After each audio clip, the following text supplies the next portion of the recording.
Network டயக்ராமில் எப்படி total float, free float and independent float கண்டுபிடிக்கிறது.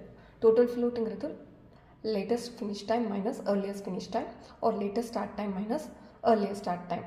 அதே ஃப்ரீ ஃப்ளோட்னா டோட்டல் ஃப்ளோட்லேருந்து ஹெட் ஈவென்ட் ஸ்லாக்கை மைனஸ் பண்ணும். இண்டிபெண்டன்ட் ஃப்ளோட்னா ஃப்ரீ ஃப்ளோட்லேருந்து டெய்ல் ஈவென்ட் ஸ்லாக்கை மைனஸ் பண்ணும். ஓகே, இதோட கம்ப்ளீட் கேல்குலேஷன்ஸ் அண்ட் எக்ஸ்ப்ளனேஷன்ஸ் வந்து நான் கீழே இருக்க வீடியோ லிங்க்கில் கொடுத்துருக்கேன். Plus how to draw the network diagram, லாஜிக்கலாக நம்ம எப்படி அண்டர்ஸ்டாண்ட் பண்ணிக்கலாம், நெட்வொர்க் டயக்ராம் எப்படி நம்ம லாஜிக்கலாக அண்டர்ஸ்டாண்ட் பண்ணி ட்ரா பண்ணுறது, ப்ளஸ் கிரிட்டிக்கல் பாத் எப்படி நம்ம வந்து ஃபைண்ட் அவுட் பண்ணுறது, எல்லாமே அந்த லாங் வீடியோ லிங்க்கில் இருக்குது. ஸோ நீங்கள் அதை மறக்காமல் கிளிக் பண்ணி பாருங்கள். Thank you friends. நெட்வொர்க் டயக்ராமில் எப்படி total float, free float and independent float கண்டுபிடிக்கிறது.